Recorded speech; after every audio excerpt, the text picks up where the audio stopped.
So this is me back at my business hotel, eating my lonely salaryman dinner, bowl of noodles from the supermarket, and sushi, also from the supermarket, and tea lights, also from the supermarket, not because they're pretty, but because the previous occupant of this room smoked so much that the room's impregnated with smoke. It's weird, it's like he was smoking mustard gas flavoured cigarettes.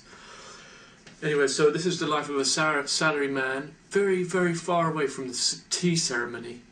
But one nice thing about this room is this sweet little box, look. So even while he's reading manga and eating plastic food, a salary man can enjoy a little bit of teaism. This is quite sweet. It makes me almost like this room, but not quite.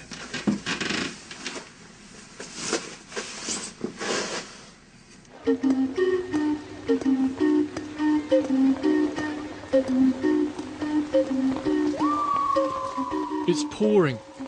I've always thought the British and Japanese have more in common than we admit.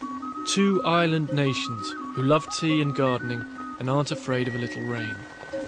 At least this downpour provides me with an excuse to duck into a local pottery shop and see if the Wabi Sabi spirit is flowing in my fingers.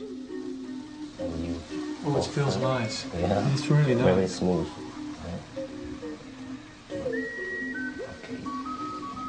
And right hand to support your left hand to stabilize. Please feel play thickness with your fingers. Oh yeah, I can feel it. It's really nice feeling. Yeah. Really slowly. Okay. It's getting a bit sticky, I shouldn't. Yeah, you can. In the spirit of Wabi Sabi, I shouldn't be bothered by imperfection. But it's funny how hard it is to stop worrying about getting things right. Now it's getting very thin now. Yeah. Then make a shape with the shell, okay. With the shell. Wow, very good. When you are throwing a pot, do you kind of go into do you feel very, what are you thinking about? I'm feeling the shape with my hand. Yeah. So I'm opening my eyes, but feeling like I'm closing my eyes. Okay. With the right hand.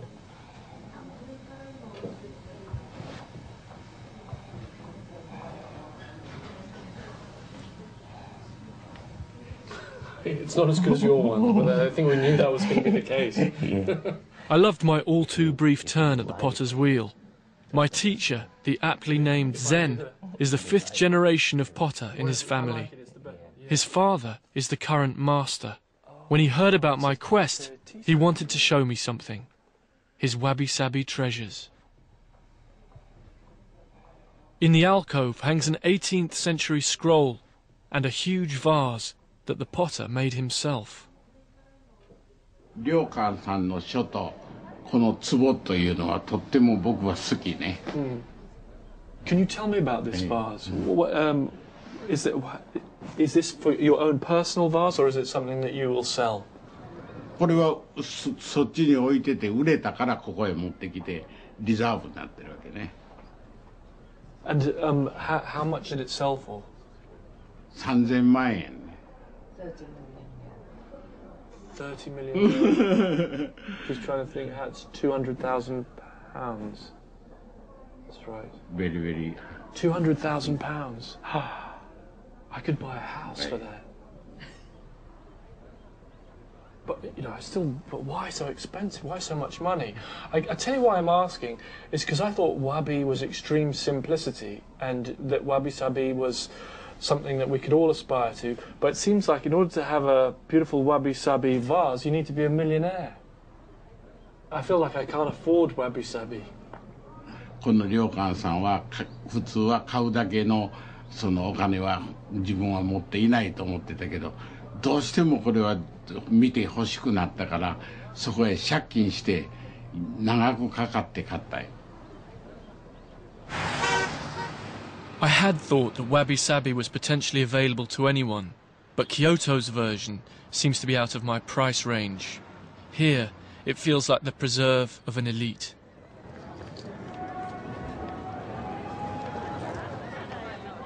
But in amongst the hordes of fellow tourists, I find a souvenir on the street at a price that I can afford.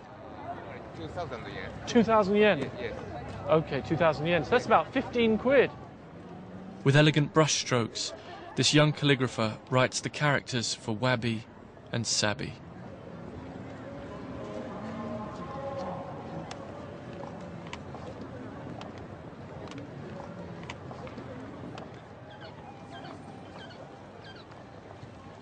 And later, walking through the Maruyama Park among the autumn leaf watchers, I feel as though there is a grassroots Wabi Sabi fan base.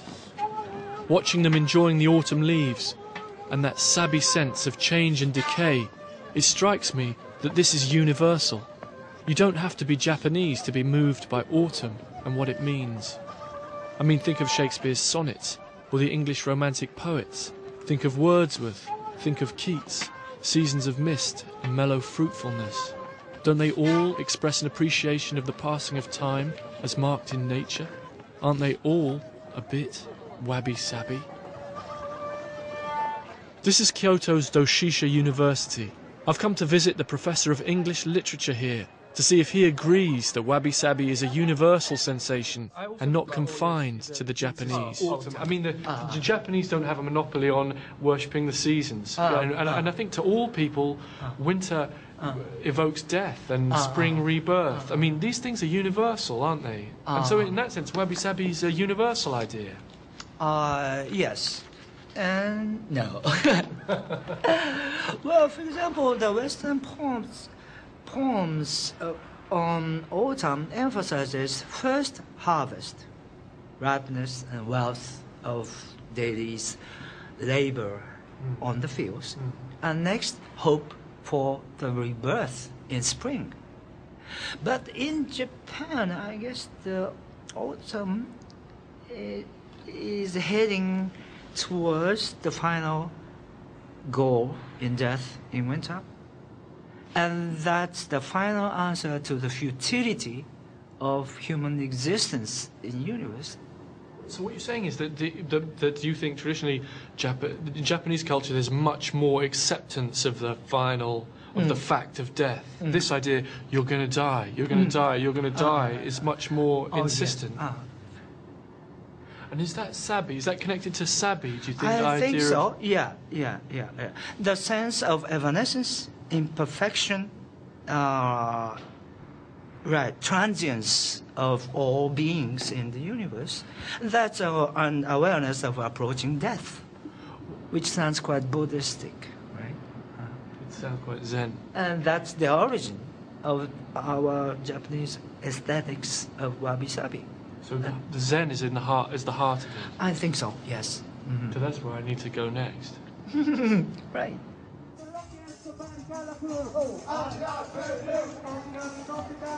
The professor is very persuasive that Wabi Sabi and Buddhism are linked, and that Wabi Sabi values of transience are a part of the Japanese DNA. And the students celebrating their university's anniversary seem far from burdened by any sense of their mortality.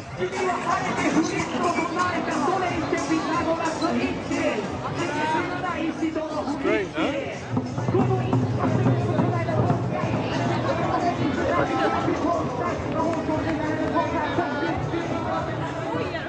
This rapper was game enough to have a stab at a Wabi Sabi rap. I can lay down some beats for you like this, and then you can just give me some Wabi Sabi, just let it flow. Yo, 俺はあまりわびさびのことは知らないけれどもかますことのできるラップでこれから何を描くかと言われてみればわからないことばかりですからこのバレことに